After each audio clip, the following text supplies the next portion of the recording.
और रूस और यूक्रेन के बीच चल रही जंग के बीच एक बार फिर से तीसरे विश्व युद्ध की आहट सुनाई देने लगी है। इस बार तीसरे विश्व युद्ध का संकेत ब्रिटेन से आया है।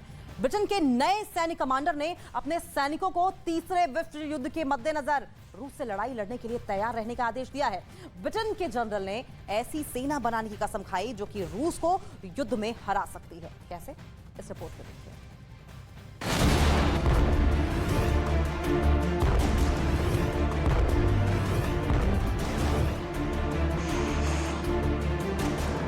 रूस के खिलाफ जंग में यूक्रेन को ब्रिटेन का पूरा साथ मिला। यहां तक कि दो बार ब्रिटिश प्रधानमंत्री यूक्रेन के दौरे पर गए। हथियारों से लेकर डॉलर्स, हर संभव मदद की गई। बावजूद इसके ब्रिटेन ने यूक्रेन में अपनी सेना नहीं भेजी। पर अब हालात जुदा हैं। ब्रिटेन की तरफ से रूस के खिलाफ ऐलान जंग का बिगुल बजता नजर आ रहा है।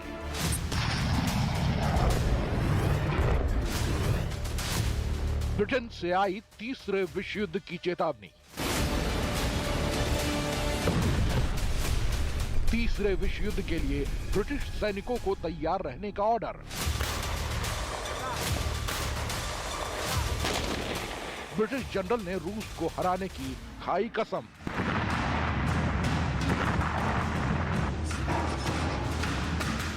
रूस यूक्रेन जंग के बीच ब्रिटेन के टॉप जनरल के बयान से सनसनी मच गई है। ब्रिटेन के टॉप जनरल ने तीसरे विश्व युद्ध में रूस के खिलाफ लड़ने के लिए अपनी सेना को अलर्ट किया है। कहा है कि सैनिकों को संभावित तीसरे विश्व युद्ध के लिए एक बार फिर यूरोप में होने वाली लड़ाई के लिए तैयार रहना चाहिए। ब्रिटेन के कमांडर जनरल पैट्रिक सैंडर्स ने कहा है कि पुतिन ने यूक्रेन में खून की नदियां बहाई हैं। ऐसे में सैन्य प्रमुख ऐसी सेना तैयार करना चाहते हैं जो युद्ध में रूस को हरा सके।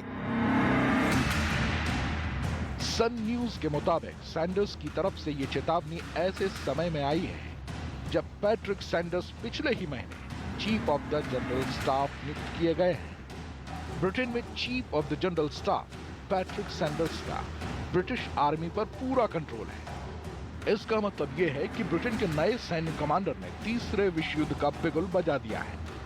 पद संभालने के चौथे दिन ही जनरल पैट्रिक सैंडर्स ने अपने पहले संदेश में कहा कि 24 फरवरी को यूक्रेन पर रूस के तानाशाह ने आक्रमण किया है, जिसके बाद दुनिया बदल गई है।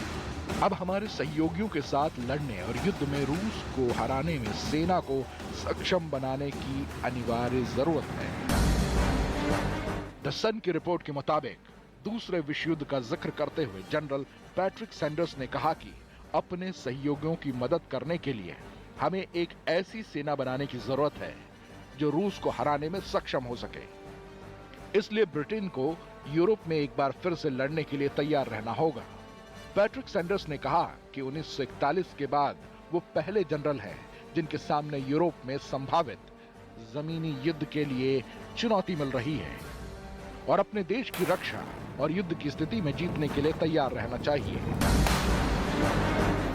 ब्रिटेन के जनरल पैट्रिक सैंडर्स ने ऐसे समय में अपनी सेना को आगाह किया है जब ब्रिटेन की सेना सबसे कम है।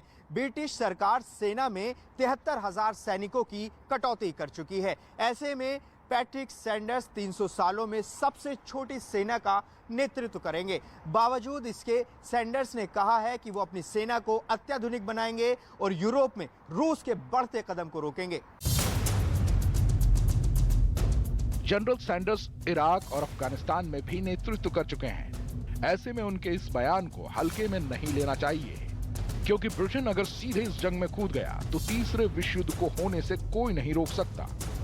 वहीं ब्रिटेन यूक्रेन की मदद के लिए हर वक्त खड़ा है। बोरिस जॉनसन 2 बार यूक्रेन का दौरा कर चुके हैं। जेलेंस्की को हर संभव मदद का भरोसा दे चुके हैं। यहां तक कि वो हथियारों की मदद भी कर चुके हैं। ब्रिटेन ने यूक्रेन को आधुनिक हथियार देने के साथ ही उन्हें इस्तेमाल करने के लिए उनके सैनिकों को ट्रेनिंग देने का भी ऐलान किया है। We will continue as we have from the beginning to provide the military equipment that you need, and now, of course, the training that may be necessary to go with that new equipment, so that you, the Ukrainian people, the Ukrainian armed forces, will be able to do what I believe Ukrainians yearn to do, and that is to expel the aggressor from Ukraine. And that will be the moment for talks about the future. Britain अब तक Ukraine को 5000 से ज्यादा एनलॉ missile दे चुका है। इसके अलावा Brimstone anti ship missile भी यूक्रेन को दी है। यूक्रेन को ब्रिटेन से Starstreak air defence system मिल चुका है। ब्रिटेन 155 mm की 20 M109 हॉवित्जर तोप भी देने वाला है। साथ ही multiple launch rocket system M270 rocket system भी देने जा रहा है। По повноцінної інтеграції з Європейським Союзом. Маємо позитивний висновок Єврокомісії щодо кандидатства для України. І це історичний здобуток усіх, хто працює на нашу державу. Залишилось дочекатися рішення Європейської Ради наступного тижня. І я вважаю, що Україна зробила все можливе, щоб і цей крок. जाहिर है ब्रिटेन जिस तरह से यूक्रेन का साथ दे रहा है और उसके नए कमांडर ने जैसी चेतावनी दी है, उससे यही लगता है कि इस युद्ध का अंजाम तीसरे विश्व युद्ध तक पहुंच जाएगा।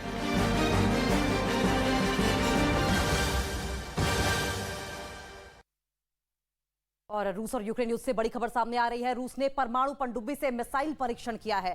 सैन्य अभ्यास के दौरान मिसाइल परीक्षण किया गया। आपको बता दें, रशिया लगातार से ही बहुत क्लियर रहा है और इस बात की धमकी भी देते रहा है कि अगर उसके अस्तित्व पर किसी तरह का खतरा आता है तो वो यूक्रेन पर साफ तौर पर न्यूक्लियर अटैक करेगा। और अब क्योंकि अमेरिका और नाटो की ओर से यूक्रेन को लॉन्ग रेंज मिसाइल्स भी मुहैया कराई गई हैं, ये एक तरीके से उकसावे वाली जो रणनीति है वो दिखाई गई है दोनों कंट्रीज की ओर से। और ऐसे में रशिया की ओर से सिग्नलिंग ये की गई है कि उकसाने की कोशिश अगर की गई तो क्षमता और सलाहियत दोनों हमारे पास है। और ये तस्वीरें देखिए किस तरीके से परमाणु पनडुब्बी से मिसाइल का परीक्षण किया गया है।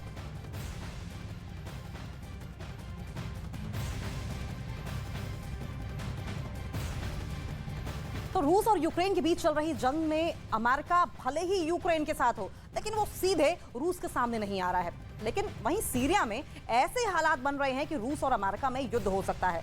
इसकी वजह यह है कि रूस ने अमेरिका के मिलिट्री बेस के ठीक बगल में एयर स्ट्राइक कर दी है, वो भी बाकायदा अमेरिका को धमकी देकर।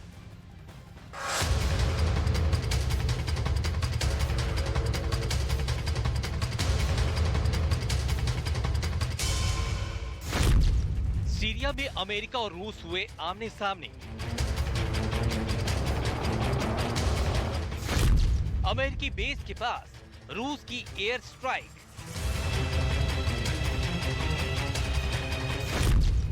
सीरिया में रूस ने अमेरिका से लिया यूक्रेन का बदला। यूक्रेन के मददगार अमेरिका को सबक सिखाने के लिए रूस हर मुमकिन कोशिश में है और जब मौका मिला तो पुतिन की आर्मी ने चौका लगाने में देर नहीं की। सीरिया में रूस ने अमेरिका के समर्थन वाले लड़ाकों पर एयर स्ट्राइक कर दी।